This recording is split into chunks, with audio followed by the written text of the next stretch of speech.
Y estamos aquí live. Muy buenas noches, queridos amigos, y bienvenidos a otro episodio más de Hablando de Liderazgo con Albert. Hoy me acompaña el autor Cristian Valentín. Cristian nos une. Saludos. Si usted ha leído mi disertación, porque ha tenido break de leerla, Cristian fue uno de los editores que me ayudó en el proceso de APA, que yo se le enviaba a cada rato, y él quítale esto, ponle lo otro. Nos una amistad muy buena en el proceso para poder obtener ese grado doctoral. Ha sido el asesor en el proceso de la edición del libro. También es autor de varios libros. Es estudiante, es profesor, es maestro, es músico. Es un premio, mi gente. O sea que hoy el programa promete. Cristian, ¿qué nos dicho de ti? Preséntate. Bueno, primero que nada, Albert, gracias por invitarme a tu programa y de verdad que te felicito que llevas tiempo ya con estas sesiones. Mira, sí, me considero, como bien dijiste, un estudiante, todavía soy estudiante y aun cuando culmine mi educación formal, seguiré diciendo que soy un estudiante porque realmente me considero una persona ecléctica. ¿Y qué significa eso? El eclecticismo es prácticamente un enfoque filosófico con el fin de combinar o armonizar conocimiento. ¿Y por qué eso es importante? Porque para mi entender, aun cuando uno termine de estudiar, uno tiene que seguir aprendiendo, porque ya el siglo XXI es una era totalmente diferente a como era antes, que tú te especializabas y estabas 30 años en un trabajo. Ya esto, como podemos ver, está cambiando por todas estas exigencias sociales y económicas. Eh,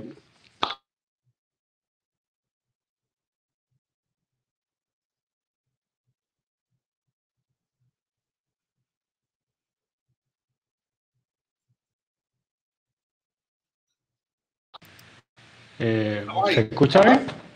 Sí, ahí te escuché. Como que se perdió la conexión, pero estamos bien. Sí, que repitiendo eso, en muchas ocasiones, antes lo fundamental era uno especializarse. Y no es que sea malo, pero tenemos que considerar que el mundo ahora cambia mucho más rápido que, digamos, hace 40 años.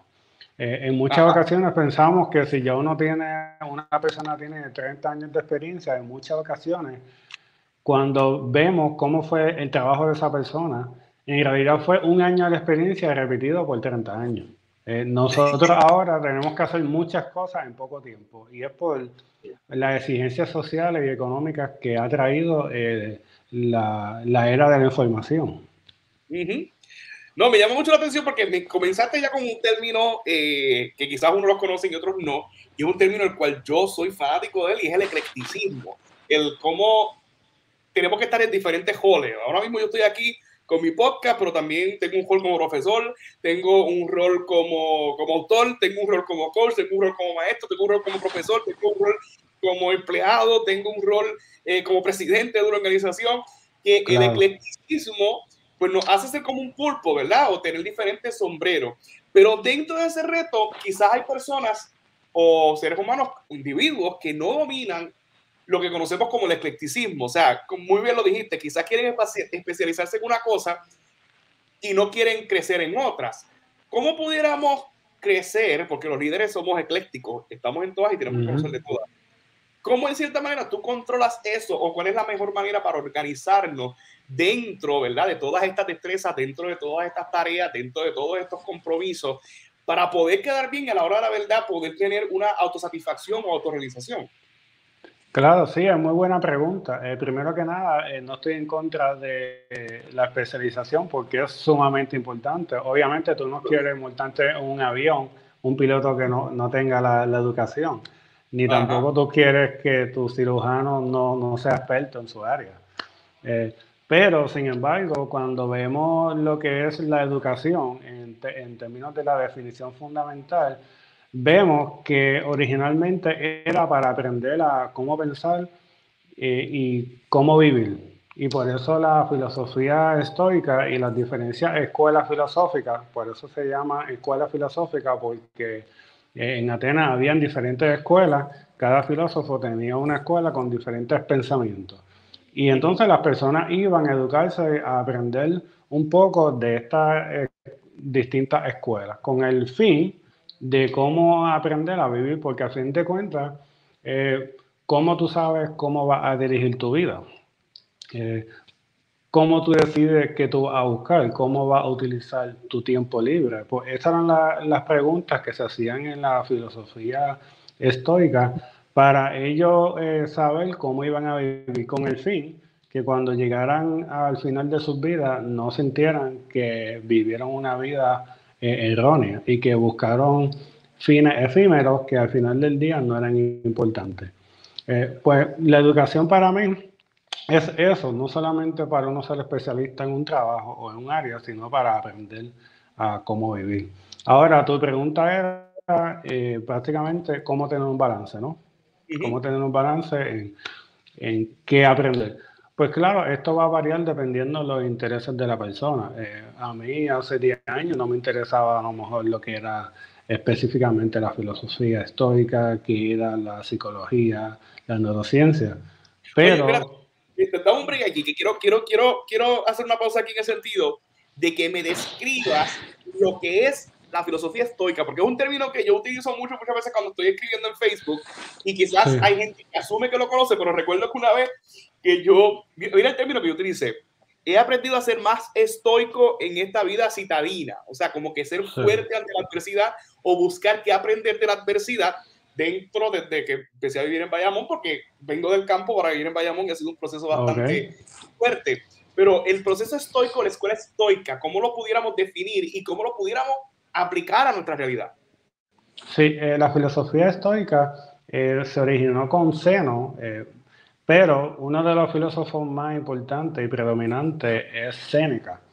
Y Ajá. estas personas, y Marcos Aurelius, la idea principal de la filosofía estoica era no solamente vivir de una forma simple y evitar perseguir fines que realmente no iban a ser importantes en tu vida, pero el fin principal de la filosofía estoica era siempre vivir teniendo en mente de que algo mal podría pasar. ¿Por qué? A lo mejor uno escucha eso y uno dice, ah, qué pesimistas eran estas personas. Pero ellos decían que era mejor siempre tú tener en mente de lo que podría ir mal para cuando ocurre no te tome por sorpresa. Por ejemplo, Wow. ellos decían que no es que el dinero fuera malo. Por ejemplo, Séneca, él es una persona que tuvo mucho dinero para su época, pero ellos tenían días que se limitaban a, vivían como personas que no tuvieran el dinero, porque ellos decían, yo tengo el dinero, pero también vivo teniendo en mente qué pasaría si no lo tuviera. Y ellos no tenían un attachment a todas estas cosas materiales. ¿Y por qué? Porque de esa forma, cuando finalmente pasaba algo malo, ya ellos lo tenían, como decía Séneca, el que intenta predecir los males le quita el poder a esos males, porque cuando ya tú los predices, pues eventualmente cuando llegan no te toman por sorpresa y ellos lo usamos para muchas cosas. Por ejemplo, eh, muchas ocasiones nosotros nos adaptamos a lo que nosotros tenemos. Ya tenemos una computadora, un carro, una familia, etcétera. Pero no la apreciamos porque ya estamos, nos adaptamos a ese punto. Ellos decían que uno tenía que apreciar no lo que uno no tenía o quería, sino lo que ya tú tenías. Por ejemplo, estar con la familia. Sacar un tiempo diario para estar con tu familia, para el día que ellos no estén, pues no diga, oye, me hubiese gustado compartir más con mi familia. Pues ese prácticamente era el fin de la filosofía histórica, sino de reconocer lo que ya uno tenía, vivir simple, con el fin de que cuando estuviera al final de tu vida no sintieras de que utilizaste mal tu tiempo. Wow, wow. Sí que es el buen aprovechamiento del tiempo, porque es que me describo muy bien porque trato de ser estoico, porque ahora mismo tengo el doctorado, estoy haciendo otra maestría, siempre estoy leyendo, pero saco tiempo para conversar porque quiero aprender de la gente. Y esto yo creo que es un vivo ejemplo de esto, porque tú pudieras estar bregando con tu disertación, yo pudiera estar bregando con mi proyecto, no obstante estamos sacando tiempo para aprender dentro de Claro. nuestra cotidianidad y las cosas que tenemos para hacer. Me encanta mucho eso de los estoicismos. ¿Conoces el epicureísmo? ¿Qué es el epicureísmo? Ya me pusiste a hablar de filosofía y me llama mucho la atención. Sí, ¿Qué es el pues epicureísmo? ese término viene de Epicuro, que Epicuro también fue uno de los principales de la filosofía estoica, por eso se le dice así, porque Epicuro fue también un filósofo. Y Epicuro fue bien famoso también porque él decía que lo que adormecían a la gente no eran los hechos, los eventos, sino eran sus pensamientos de los eventos. A dos personas le pueden pasar el mismo evento, pero los dos no van a reaccionar de la misma forma al mismo evento. Y Epicuro fue un personaje bien importante y todavía lo es dentro de lo que se llama ahora la escuela, la filosofía estoica. Wow, o sea que el epicureísta sale de estoico, o sea, como decirle una vertiente de, como decir, de inteligencia emocional que sale de la inteligencia múltiple, cuando al principio fue inteligencia múltiple, son como que diferentes branches que surgen de ahí. Sí, porque estoicismo, en realidad estoic significa el porche. El porche es como una columna, porque ellos hablaban desde ese porche, era como un bohío, digamos, y ahí es donde ellos daban su filosofía, y por eso se llama Stoic Philosophy, porque ellos daban su retórica desde ese bohío. Y entonces, pues las personas iban a los diferentes bohíos que eventualmente se llamaban escuelas filosóficas, y las personas aprendían un poquito de cada escuela, con el fin de uno modificar su forma de pensar y de cómo vivir. Sí, que obviamente, si, montándonos en la filosofía, estamos hablando de educación y de cómo aplicar la educación, y de ahí surge, ¿verdad?, el próximo tema que queremos hablar. Cristian es el autor, es un libro de los viejitos tuyos, ¿no? ¿Para cuándo fue que escribiste este? ¿Para el 19? Entiendo, sí, para el 19, si no me equivoco. Okay. La muerte de la educación, Memento Mori, conversaciones sobre la vida, educación y muerte. Un libro bastante interesante, gente, que se lo recomiendo. ¿De dónde surge escribir este tema que es un término y un concepto muy interesante? Porque efectivamente, y yo creo que estabas prediciendo lo que estaba pasando ahora, porque si esto fue en el 19, ya en el 2020 comenzamos en los indicios con los terremotos, que empezó en cierta manera una educación más anormal de lo que acostumbramos a hacer. Luego entramos en la virtualidad, y ya en el 2019 tú estabas diciendo que la educación estaba muriendo. ¿Dónde surge este libro, La muerte de la educación? Pues y realmente sale es lo que se llama un spoken book, que lo hice con Patrick O'Neill. Pero sí, ¿por qué surge? Porque cuando comencé a hacer el doctorado en educación, pues tienes que conocer los fundamentos de lo que son la educación en las escuelas curriculares, etcétera. Y te das cuenta que lo que es educación, las bases de la educación es algo totalmente distinto a lo que vemos en la realidad. La educación, como mencioné, originalmente era para conocer cómo pensar sobre la vida y cómo vivir, para ser una mejor persona. Sin embargo, ya hoy día, claro está, tenemos la educación formal, que son las instituciones educativas, que el fin, ¿verdad? Si vamos a hablar en palabras simples, es tener una ganancia económica, en donde se dan unos credenciales académicos, donde la gente se matricula y eventualmente pueden ir a trabajar, lo cual no está mal, claro está, porque necesitamos un credencial académico para certificar que esta persona tiene ese conocimiento para poder laborar. Sin embargo, ya la educación se ha comercializado a un nivel tan alto que se ha dejado ya el propósito fundamental de la educación, que era hacer unas personas con unos conocimientos para que pudieran, y no solamente adquirir unos conocimientos, sino el continuo proceso de aprendizaje. Ese fin yo entiendo que cada vez se está perdiendo. No solamente de dar unos conocimientos específicos para un área de conocimiento, sino de incitar a las personas a que cuestionen por qué las cosas son así y por qué debemos continuar aprendiendo. Esa parte en específico, a mi entender, ya se está cada vez disipando más en la educación formal contemporánea. Y prácticamente esa es la tesis principal del libro. No, interesante por demás. ¿Cómo entonces pudieras relacionar, quizás el sistema educativo está siendo comprometido, pero cómo pudieras diferenciar esta época generacional o esta generación, la cual está viniendo ahora, y la era de la informática? ¿Verdad? Porque Claro. quizás ahora, pues, la información, pues tengo el acceso más rápido, y quizás la investigación no es tan complicada como antes, que tenía que entrar a las bibliotecas para poder buscar. Hoy tengo las bases de datos, Correcto. o tengo Google, o tengo Wikipedia, que si tengo duda de algo, pues rapidito tengo el acceso aquí con el celular, entro rápido y hasta la información que tú estableces en este libro es fácil hasta conseguirlo en alguna biblioteca o algo. ¿Cómo pudieras relacionar eso con los cambios que están surgiendo generacionales y los cambios en la tecnología de la información? Sí, pues en el libro, no me acuerdo el capítulo específico, pero por ejemplo menciono que ya esto realmente no es algo nuevo. Ya desde los 1980, Alvin Toffler escribió un libro que se llama La tercera ola, The Third Wave.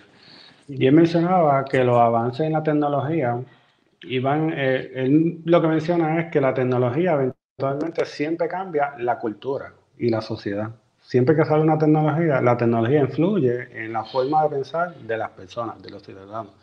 Ya para los 80, él decía que iba a haber tanta información disponible que la gente no iba a saber a qué prestarle atención. Y eso es lo que él llama infoobesidad. Que iba a haber tanta información que las personas no iban a concentrarse en una sola cosa, que es lo que está pasando mayormente hoy día con el Internet. Vemos un video, después cambiamos para otro, vamos al chat y eventualmente nunca estamos una hora, digamos, leyendo un libro, solamente eso, porque ya no tenemos la capacidad de enfocarnos en una sola cosa. Pues, ¿qué pasa? Pues en ese libro discuto eso y hoy día, pues cada vez la educación mayormente, generalmente los estudiantes lo que prefieren es adquirir un conocimiento básico de una área para entonces trabajar y ya, para eventualmente adquirir dinero. Pero entiendo que ya se está perdiendo de uno ir a la universidad para uno darse cuenta que muchas de las cosas que uno piensa que sabe están erróneas, con el fin de continuar aprendiendo y adquirir otros conocimientos. Eso se ha ido limitando, porque hoy día queremos educación rápida y más hoy día online que sea lo más preciso posible. Si eso no viene en el examen, no lo quiero. Solamente necesito lo que viene en el examen. Y en muchas ocasiones, como dice Harari, él es un profesor de Jerusalén y él menciona que lo último que debemos enseñarle a los estudiantes es más información. ¿Por qué? Porque como tú bien dijiste, la información ya está disponible. Lo que sí necesitamos es que los estudiantes tengan pensamiento crítico, destreza de comunicación, creatividad y cómo trabajar en teamwork, porque eventualmente tú vas a tener que trabajar con otras personas. Y esa estrategia, en muchas ocasiones, no se le da tanto enfoque como a los conocimientos que se dan específicos para tú graduarte y ya.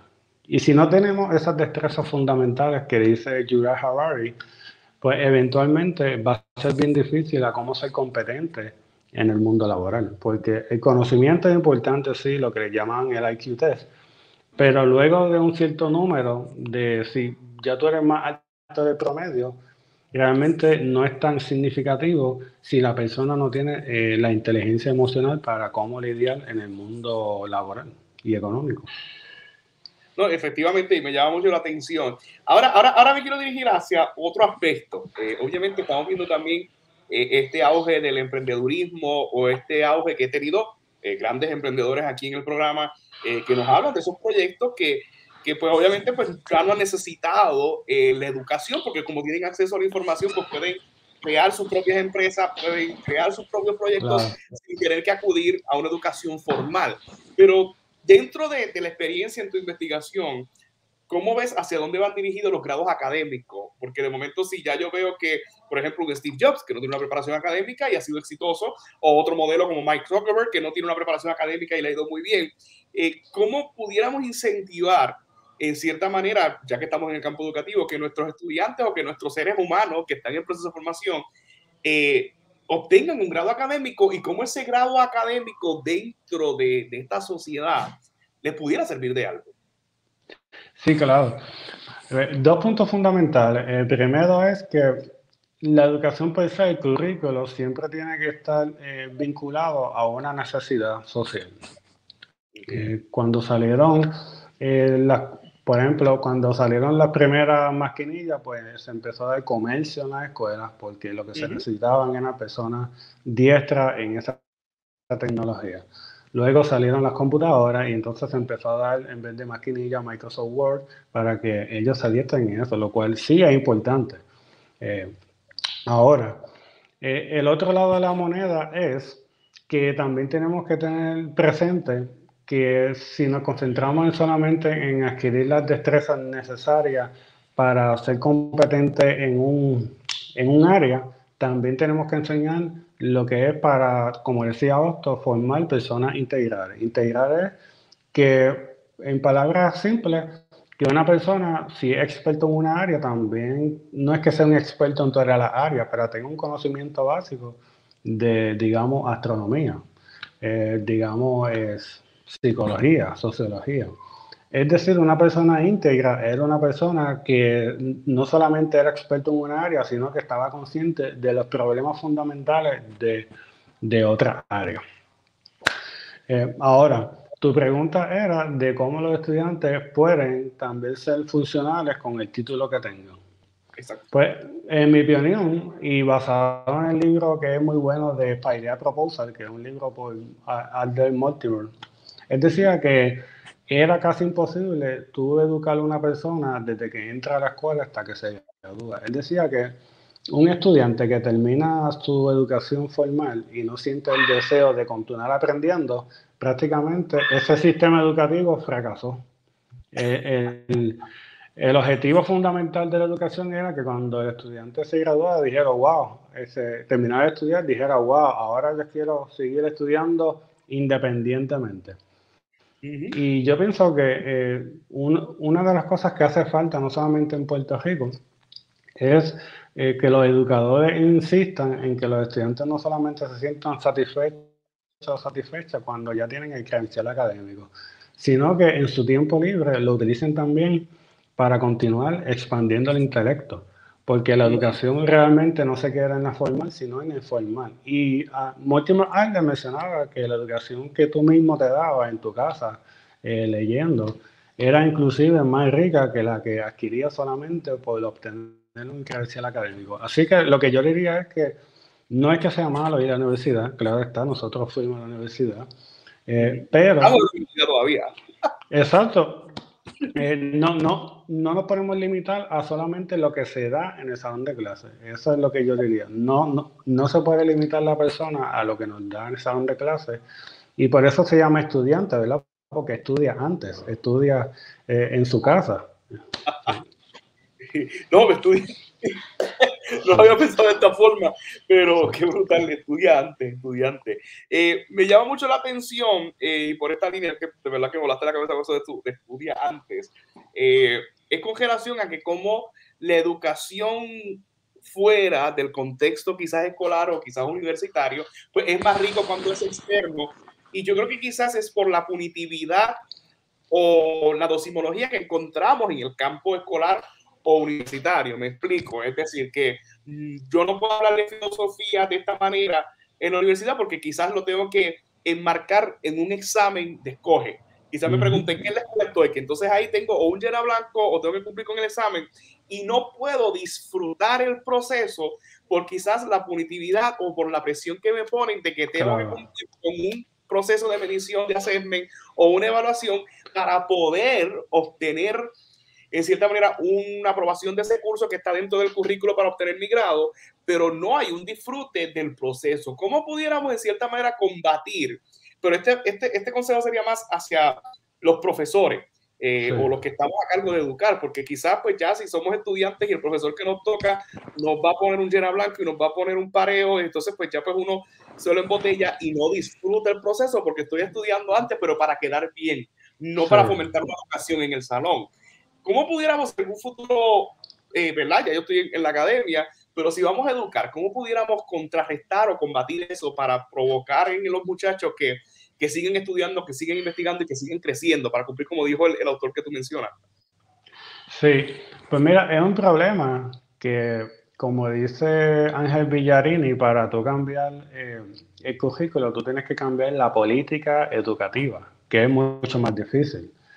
Para tú cambiar el sistema tendrías que cambiar esa política educativa, que tendrías que irte ya al nivel pues, de los que hacen esas políticas, de cómo se debe enseñar.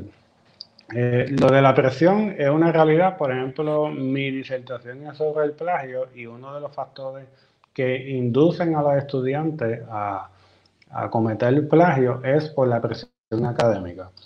Claro está, esto ya se debe por la estructura que tiene el sistema tradicional, porque lamentablemente, inclusive en momentos de pandemia, cambiamos, cambiamos de cómo dar la clase, ahora es virtual, pero la metodología sigue siendo la misma. Un lecture y tú tienes que tomar un examen. So que prácticamente el estudiante tiene la misma presión o digamos inclusive más. Ahora, lo que sí pueden hacer los educadores, porque como dice Villarini, aunque tú para cambiar el currículo tienes que cambiar la política educativa, son los maestros los que están en el salón de clase y son los que están llevando el mensaje y la clase. Es utilizar otros tipos de assessment que no sean, como tú dijiste, que tiene que ser una memorización o lo que decimos botella, sino que el estudiante tenga que pensar. Porque si le decimos a un estudiante busca la definición de tal término, pues eso lo puede buscar desde el mismo celular. Pero llevar destrezas como por ejemplo sintetizar información, hacer un análisis, son cosas que no necesariamente la va a encontrar en internet, porque ya tú tienes que utilizar diferentes autores que ellos dicen y cómo eso contrasta con las ideas que tú tienes. Y esa assessment, como sintetizar la información, hacer un análisis, es algo que yo diría que se debería enseñar desde niveles mucho más básicos, no llegar a la universidad. Que por lo menos en mi caso, no fue hasta la universidad que la profesora, la doctora Elber dijo, tienes que hacer un análisis de estos libros. Y ahí es que verdaderamente yo me sentí como que, wow, por fin siento que tengo que pensar. Lamentablemente, a niveles como de bachillerato, pues ya es un poco más difícil porque tienen muchas clases a la vez. Para mí fue más difícil el bachillerato que la maestría o doctorado, porque el bachillerato tiene muchas clases, muchas asignaciones y exámenes, y eventualmente termina aprendiéndote un material solamente para un examen. Pero lo que sí pueden hacer los estudiantes, que además de tener esa carga académica, pues el tiempo libre sí lo pueden utilizar para entonces nutrir digamos, esa educación real, informal. Y ahí entonces ya entra lo que es el manejo del tiempo, que es otro tema. Sí, yo creo que ya estamos hablando de manejo del tiempo desde hace tiempo ya, o desde que comenzamos el programa. Pero entonces ahora quiero enfatizarme en que ya estás disfrutando el aprendizaje y el conocimiento, ya lo estás aplicando, ya te diste cuenta que el conocimiento fuera del contexto de la sala de clase es buenísimo. ¿Cómo entras, verdad, a esta experiencia de decir, espérate, ya quiero compartir conocimiento, ya quiero escribir un libro o quiero, de cierta manera, aportar? Porque no es lo mismo mientras estamos aquí a que quizá ahora tiene dos vertientes. Alguien te puede escuchar en esta grabación o alguien puede estar leyendo tu libro en este momento. O sea, que es un legado que has dejado, que mientras tú estás haciendo tus cosas, pues hay alguien que puede compartir o encontrar tu idea en los contextos de información. ¿De dónde surge el escribir y de dónde surge el expresar las ideas? ¿Cómo te dio por ser autor de libro? Sí, mira, pues la realidad es que si quieres pensar, tienes que escribir. No pensamos igual en un lugar solamente teniendo el pensamiento, las condiciones, pero si nunca la transcribes en un papel, no piensas de la misma forma. So que escribir es una forma de pensar. Hay un tremendo libro por Mortimer Adler que se llama How to Read a Book, que cómo leer un libro, un título sumamente básico que la gente dirá, ay, por favor, cualquiera sabe cómo leer un libro.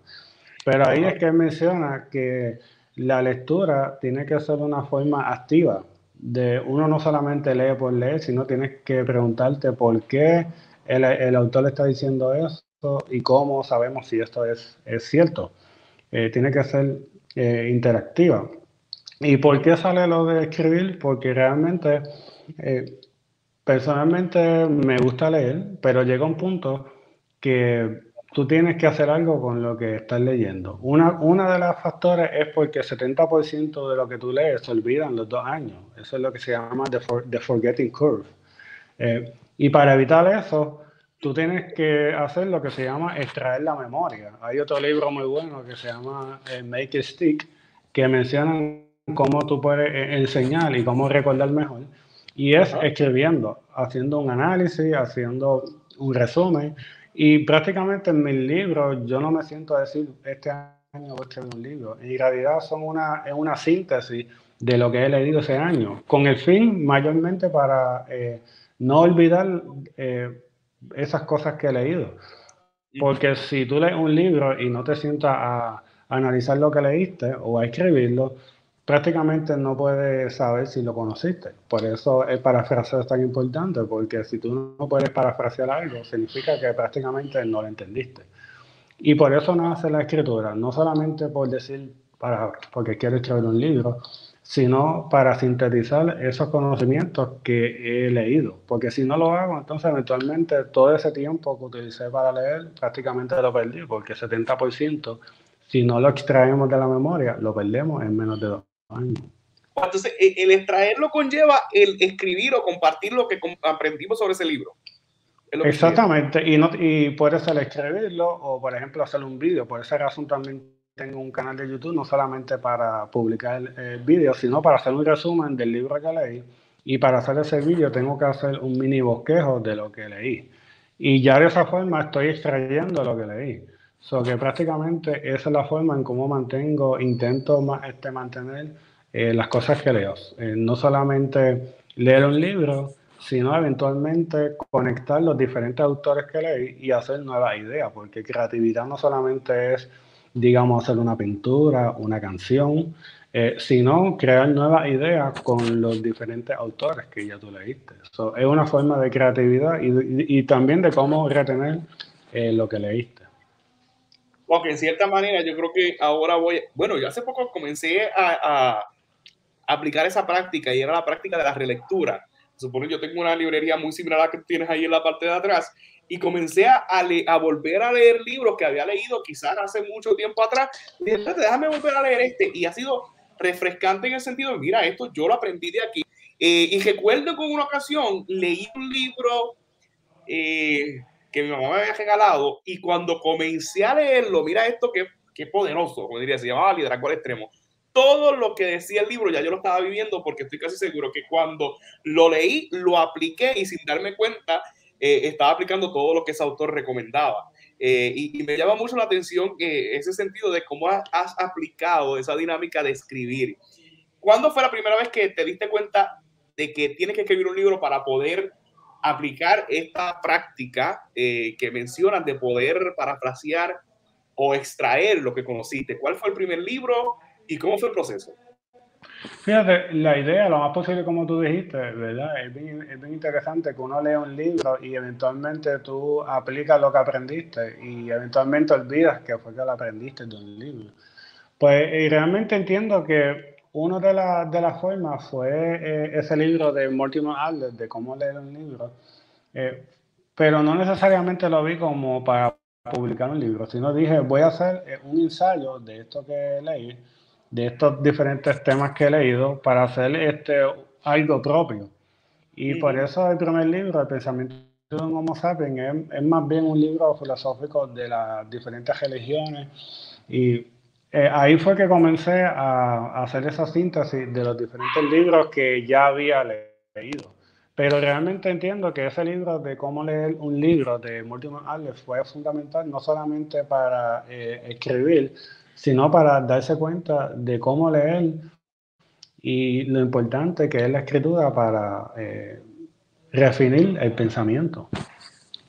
No, me llama mucho la atención cómo lo traes a colación esto de cómo leer un libro. Entonces, el primero que escribiste fue el Homo Sapiens. Ese proceso de escribir, además de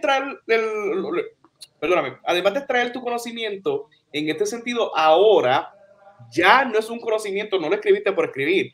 Ahora hay otro proceso que es el insumo del lector. Ahora no solamente tú ya prácticamente tienes este conocimiento, lo adquiriste, lo extraíste, lo expones en el libro, pero entonces ahora se une otra persona o otro personaje dentro de este proceso que es el que lee. ¿Cómo ha sido la experiencia de quien ha leído tu idea o que ha leído este conocimiento que has tenido que está en tus libros, por ejemplo? ¿Cómo ha sido esa experiencia? Pues mira, es un proceso que, digamos, puedo decir que aún estoy, claro está, mejorando, porque cuando uno escribe, uno mayormente asume que ya la persona conoce de lo que tú estás hablando, o que la persona lo va a interpretar de la misma forma que tú lo estás escribiendo, y eso es totalmente erróneo. Y por eso tengo diferentes lectores que antes de publicarlo, pues me dan recomendaciones. Ahora, el insumo mayormente ha sido positivo. La audiencia mayormente han sido millennials, generación Z. Dame ahí, porque los primeros que ven esto son los editores. La audiencia es otro mundo, pero el editor es mundo aparte, porque yo, con todo el respeto, quizás la audiencia la veo como gente que me apoya, que gente que le gusta el tema y gente que decide leer mi libro. Pero ya el editor es un experto en el tema y este quizás te masacra. ¿Cómo fue la primera experiencia cuando tú le dijiste, espérate, necesito que me leas este libro y que me digas qué es la que hay? Sí, pues la primera experiencia fue que muchas de las cosas que uno piensa que ya el lector lo va a entender, no lo entiende. Dicen, pero ¿qué tú quieres decir con esto? O a lo mejor está usando un concepto y la persona no está interpretando ese concepto de la misma forma que tú lo tienes en la mente. Y por eso una de las técnicas que incluso la aprendí de Patrick O'Neill es que una vez tú terminas de escribir, tú tienes que dejar descansar ese ensayo por varias semanas para luego leerlo. Y una vez tú lo relees, te das cuenta de muchas cosas que tú dices, ¿por qué yo escribí esto? Y por eso no solamente el editor, sino uno mismo tiene que percatarse de eso. Pero claro está, aunque ya pasa esa etapa, que tú vuelves y editas y se lo das a un editor, la persona va a darte otra sugerencia. Pero entiendo que es un proceso sumamente pertinente para continuar aprendiendo. Una persona que aprendí mucho de él fue Micah Corum. También llegué a publicar con Micah Corum y aprendí mucho con él sobre cómo escribir de una forma más clara. Inclusive en la misma disertación, la doctora Elba Irizarry aún recuerdo que dijo, tienes que ir al grano. Y yo pienso que eso es un consejo que es bien importante porque muchas veces queremos describir algo, pero tenemos que hacer las cosas, para mi entender, lo más simple posible, pero no tan simple, como decía Albert Einstein. Sí, para que no pierdas la esencia de quizás la especialidad que tienes, porque tú tienes un dominio del tema y tienes que honrar ese dominio del tema porque para qué voy a leer algo que es sencillo, sino que es algo que es sencillo, pero que a la misma vez le estás aportando conocimiento. Sí, pero ese proceso, digo que uno que yo personalmente aún estoy adiestrándome y aprendiendo de cómo mejorarlo. Y claro está, mientras uno sigue practicando, uno lo va mejorando, pero no hay un momento que uno diga, wow, ya lo hago perfectamente. Es algo que uno va a seguir practicando y por eso considero que mientras más uno lo practica, la escritura, pues mejor todavía. Y aunque no esté escribiendo, a lo mejor planificando un libro, siempre me mantengo haciendo ensayos breves o si no para hacer un video, sino para a lo mejor un futuro libro o para realmente entender si aprendí lo que leí. Wow. Y estamos hablando del proceso y ya me han dado muchas ideas con eso, porque en este momento, pues ahora yo buscando, espérate, ¿cuál es el contenido que puedo desarrollar? Y yo, loco, has leído un montón de libros ahí, búscate algunos de los pensamientos del libro y por ahí tienes para contar, para reflexionar. Ya hablamos de los editores. El proceso, el feedback o la retroalimentación de la audiencia, de la gente, como decir, los comunes o los civiles, cuando reciben en sus manos un libro de tu autoría. ¿Cuál ha sido el Pues mira, gracias a profesores como Héctor Malavé he tenido la oportunidad de dar charlas a sus estudiantes utilizando mis libros y en casi puedo decir que todas las conferencias que he hecho con el profesor he vendido todas las copias Wow. Y de verdad que ha sido, para mí, es impresionante porque yo personalmente cuando escribo lo intento hacer obviamente lo mejor, de la mejor forma, pero no tengo a lo mejor la expectativa de que va a ser un bestseller o algo así. Pero realmente es sumamente positivo el sentimiento de cuando otras personas leen y comentan sobre lo que tú has escrito y cómo ellos en muchas ocasiones se pueden enlazar con lo que tú has escrito en ese tomo. Y eso es un plus a la experiencia de escribir, porque para mí personalmente el proceso de escribir es lo que yo disfruto, el proceso de cómo refinar lo que uno está escribiendo, cómo mejorar la idea, cómo percatarte de que tiene una contradicción o un sesgo. Ese es realmente el proceso que yo disfruto. Ahora, cuando, claro está, cuando hay una audiencia y lee y te da un feedback, pues claro está, eso es un plus para lo que yo disfruto hacer. Y claro está, eventualmente el arte, tanto el arte y la creatividad, eventualmente es para un público. Pues sí, cada vez que tengo un feedback, realmente sumamente agradecido. Wow, wow, espectacular. ¿Y qué retos has encontrado? Perdóname, ¿cuántos libros has escrito ya dentro de este proceso? Cuántos has escrito ya? Eh, entiendo que son 5, Wow. o sea, y realmente, como te dije, como algo que uno no lo hace para decir, ah, tengo tantos libros, pero sí, la última vez creo que conté fueron 5, si no me equivoco. Wow, que es como decir, es como, bueno, es que me reflejo en ti porque yo quizás no he escrito un libro, estoy en proceso de escribir un libro, pero, o sea, ya llevo como 80 líderes que he entrevistado dentro de este proceso, que no lo estoy haciendo para hacerme famoso en influencer, pero es más o menos una dinámica similar para entonces poder extraer conocimiento en este sentido y de verdad que admiramos lo que estás haciendo, que en cierta manera, si quieres escribir un libro, no te limites a esperar el momento preciso. Yo creo que como tú lo has hecho, no se te ha hecho complicado escribir un libro, ¿no? Claro, yo pienso que un problema es decidir cuándo empezar a escribir o pensar que hay que tener la musa, ¿verdad? La inspiración, como dice Ryan Holiday, tú no escribes un libro con ideas, tú escribes un libro con palabras. So, tú prácticamente empiezas a escribir un libro escribiendo. En muchas ocasiones, estuve en una conferencia hace poco en Nebraska y di un taller de escritura y el profesor dijo que tú piensas mientras estás escribiendo.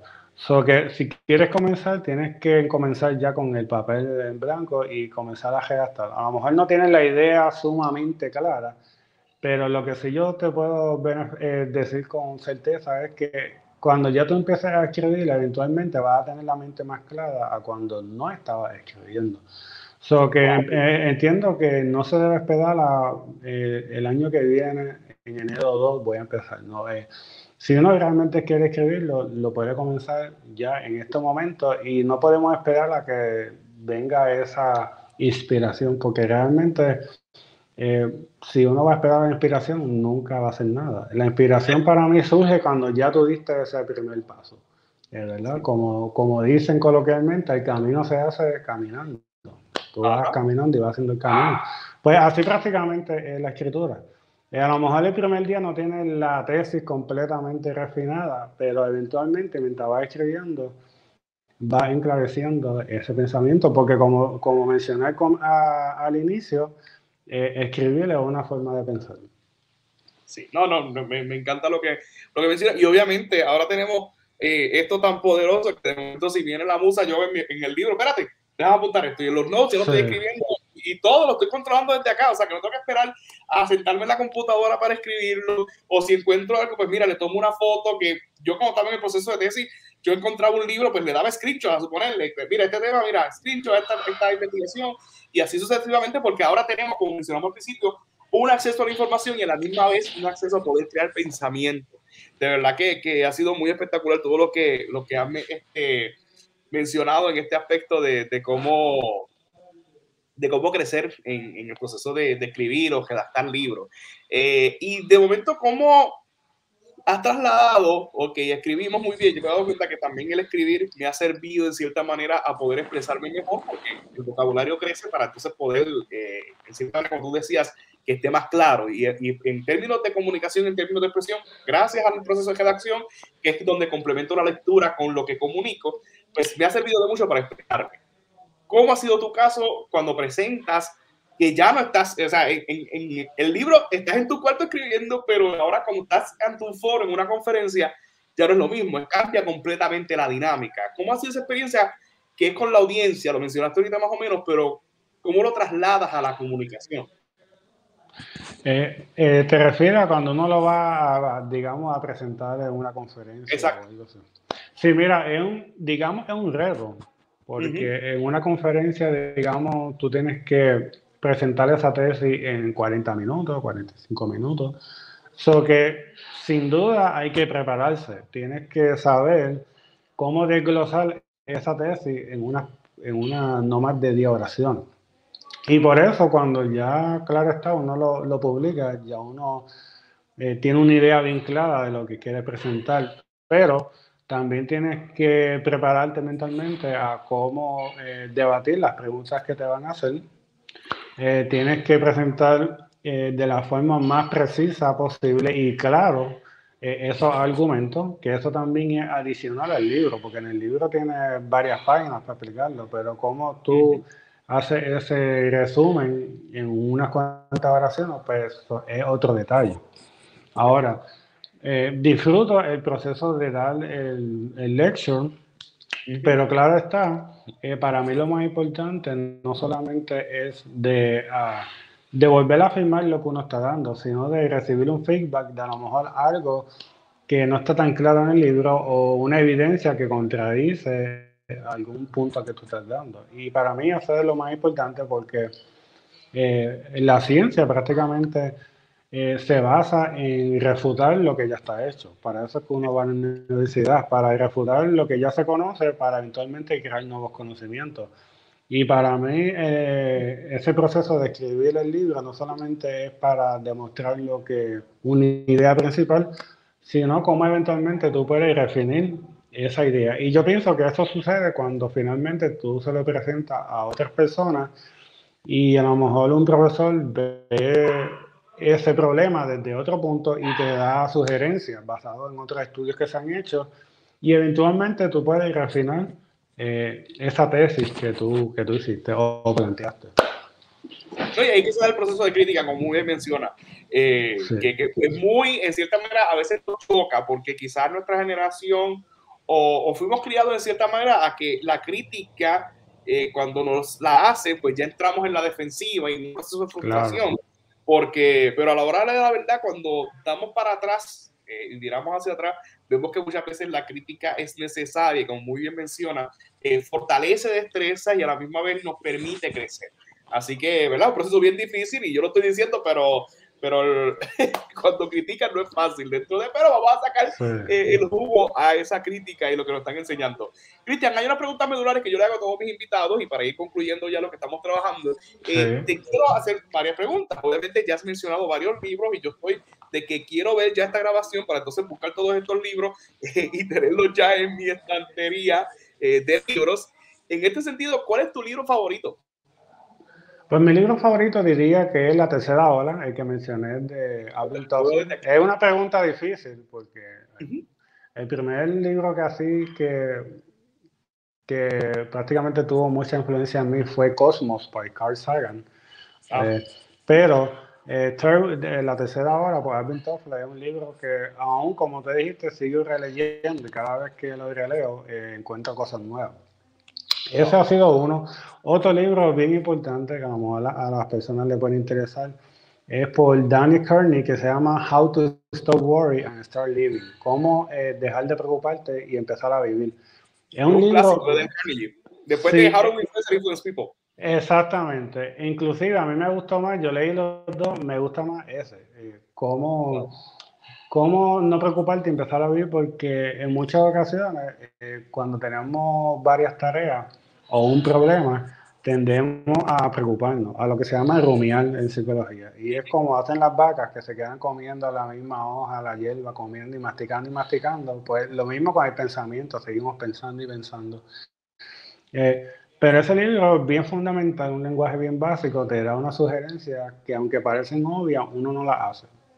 Ese es uno de los libros. Y otro autor que he estado leyendo mucho es Jordan Peterson, que también lo recomiendo, que es un psicólogo clínico. Y esos son algunos de los libros que realmente he disfrutado a través de los años. Este también, El poder del hábito. El poder del hábito es bien importante. ¿Por qué? Porque como decía Aristóteles, eh, prácticamente somos lo que hacemos todos los días. De manera que eso vuelve, es la excelencia, lo que interpone cuando llegas al lobby y encuentras ese quote allí. Sí, porque a veces, por ejemplo, ahora en estos momentos que estamos iniciando un nuevo año, la gente tiene muchos deseos, pero el deseo realmente no hace nada si tú no estableces la rutina. La verdad es que sin rutina no hay disciplina. Ajá. Y por eso, para mí, los hábitos, lo que hacemos todos los días, es lo que eventualmente va a establecer quién tú eres. Y por eso ese libro del poder del hábito también ha tenido mucha influencia en mí. No, interesante por demás. Película, Cristian, ¿ves alguna película? ¿Cuál es tu película favorita? Mi película favorita es 2001 A Space Odyssey, la 2001. Space Odyssey por Arthur C. Clarke es una película que la puedo ver docenas de veces y siempre le encuentro algo nuevo porque realmente el final, el significado se lo da a la misma persona y es un masterpiece, claro está. Y pues esa diría que es mi película favorita. Ah, oh, brutal, brutal, brutal. Me encanta. Series. ¿Tienes series en Netflix, en Hulu, en HBO Max? ¿En alguna serie? No, no gasto dinero en suscripciones. So. ¡Wow! Sí. Interesante. O sea, que dentro de tu vida no tienes... ¡Wow! Me has dado duro otra vez. O sea, que este término de los... ¿Cómo es que se llama eso? Los streaming. Eso no te complica. No, yo personalmente pues no pago ningún streaming service. Para mí YouTube es más que suficiente. Si quiero ver algo, a lo mejor puedo ver un documental o un lecture. Por ejemplo, si yo no tuviera que trabajar, yo me dedicaría a ver el canal de Yale. La Universidad de Yale tiene un canal que se llama Yale Open Courses. Todas las conferencias de Yale están ahí. Prácticamente tú puedes aprender todo lo que dan en la universidad de gratis. Y por las noches, eso es lo que veo, ¿Está en YouTube? los lectures. Y está en YouTube gratis, o en la página de Yale, cualquiera de las dos. ¡Wow! Y, Oye, y wow, prácticamente es una herramienta sumamente para mí más que pertinente. En muchas ocasiones no les damos énfasis a eso, pero está prácticamente ahí gratis y podemos aprender muchísimo. sí, es que la información está disponible, está en nosotros el buscarla y adquirirla para complementar dentro de nuestra cotidianidad, porque estoy seguro que muchos, con todo el respeto de nuestros compañeros doctores o doctorandos, desconocen de eso, y es más, con todo el respeto, quizás no saben ni dónde queda Yale. Así que era algo que yo Sí. siempre criticaba, en cierta manera. Y por otro lado, pasatiempo. ¿Cuál es tu pasatiempo? Pues mira, cuando hablamos de pasatiempo, yo personalmente no utilizo la palabra pasatiempo porque, por Ok. ejemplo, hay un filósofo que se llama Theodor Adorno, él era alemán, y él decía que en ese ensayo tremendo que leí, él decía que el hobby, lo que llamamos pasatiempo, realmente es el producto de lo que se conoce como la libertad organizada. Y me explico. Originalmente, cuando la sociedad era agrícola, pues tú empezabas a trabajar cuando tú querías y dejabas de trabajar cuando tú querías, porque tú mismo cultivabas a tu paso. Eventualmente, cuando sale la revolución industrial, se crea el horario, ¿verdad? Por eso en las plazas mayormente hay un reloj bien grande porque todo el mundo tiene que estar sincronizado a la misma hora. Y por eso el reloj era un símbolo de valor, porque tú veías una persona con un reloj y decías, wow, Alberto está en la revolución industrial, ya no está en la agricultura, o sea que tiene dinero. Pues, ¿qué Ajá. pasa? Teodoro Adorno decía que el pasatiempo era realmente libertad organizada. ¿Y qué significa eso? Que cuando se hizo el horario en la revolución industrial, pues cuando la gente salía de trabajar no sabía qué hacer, porque estaban todavía con la mentalidad de la sociedad agrícola.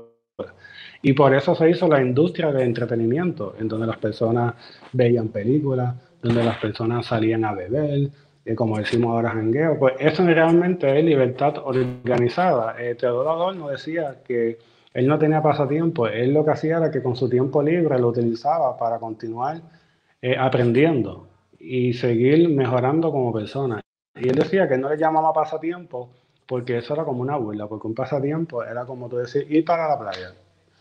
Wow. Pero aunque ir para la playa no es malo, pero ¿qué tú estás mejorando con tu vida? Con tu ir a la playa a lo mejor todos los sábados para la mañana.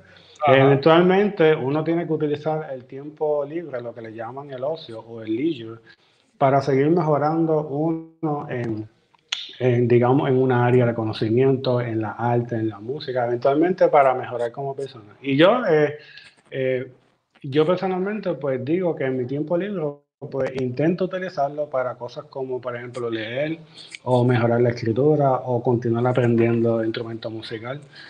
Pero intento no utilizarlo para, digamos, para mayormente para el ocio. El ocio es importante porque necesitamos tiempo de ocio, pero no puedes establecer el 100% de tu tiempo libre. Porque como Ok. decía Teodoro Adorno, realmente era una libertad organizada. Realmente el entretenimiento se hizo para que las compañías puedan vender y eventualmente hacer dinero, pues gracias a ti, gracias a tu tiempo libre. Wow, wow. No, pero de verdad que es muy interesante este término porque muchas veces cuando venimos a ver estamos en un ocio que tú te preguntas si es hedonista, porque prácticamente es algo que es prácticamente hedonista y egoísta, pero no estás aportando en cierta manera, porque yo a veces me sentía mal porque yo decía, André, yo me fui de viaje, pero fui a un congreso en el viaje. Y de momento yo me quedaba, espérate, ¿por qué me fui para el congreso? Entonces me criticaban, me decían, ay, ¿por qué no te fuiste a pasear? Yo paseé mientras estaba en el congreso porque yo hice lo otro, pero estuve en un congreso. No, yo tú me hubiese quedado en el hotel, hubiese aprovechado de vacaciones, vete por ahí a conocer, vete a hacer lo otro. Es que cuando regresé o cuando regreso y miro para atrás, todos esos viajes no fueron en vano, porque cuando vine a ver, yo me desarrollé y me ha servido de plataforma. O sea, yo no fui a Japón, ¿verdad? Y perdona que lo traiga a colación, que hoy sale el video de los memories de Facebook. Yo no fui a Japón por un viaje de placer, fui a Japón por la Academia de Liderazgo. Entonces ahora ya Albert no es el que va a Japón por chaval, sino que fue por una Academia de Liderazgo. Entonces eso sirve como un ente de información. Claro. Y me siento que no pierdo mi tiempo cuando, a suponer, mira, yo siempre ando con un libro, siempre ando con un libro. Y tú me vas a ver en la fila del banco con un libro, no lo puedo perder tiempo. Si nos vamos de viaje, tengo como 3 o 4 libros y yo no puedo perder tiempo. Eso sí, sí saco mi tiempo para ver la serie y saco mi tiempo para ver películas porque no quiero estar atrás y lo combino, pero de verdad que me has volado la cabeza con esa manera de pensar que quizás desconocía de ti y agradezco, ¿verdad? Todo ese conocimiento que nos has aportado. Bueno, Cristian, si la gente le gustaría tener una experiencia como esta, le gustaría tener uno de tus libros o le gustaría tenerte con ellos, ¿dónde te pudieran conseguir? Sí, no, me pueden escribir por Instagram, Cristian Valentín Books, así mismo, todos juntos, Cristian Valentín Books. O también podrán buscar mi canal de YouTube, que se llama La Habitación de Lectura. Y ahí también me comunico con varias personas que están interesadas en este tema, de continuar aprendiendo y conociendo. Súper, súper, súper, súper. Gracias de verdad, Cristian. Agradecemos tu tiempo, No, agradecemos gracias a ti. que tu conocimiento. Te auguramos mucho éxito ahora en ese proceso de disertación, ya próximo to be a doctor, Cristian Valentín, pero yo creo que usted más que eso, no necesita el título, porque yo creo que muchos de los que tienen ese título les gustaría por lo menos haber publicado 5 libros, yo creo que no saben ni por dónde empezar a escribir un libro. Así que No, agradecemos tu tiempo. Mil no, bendiciones. claro, y Será hasta la próxima. nos veremos. Gracias. A tu orden, va. Ahí.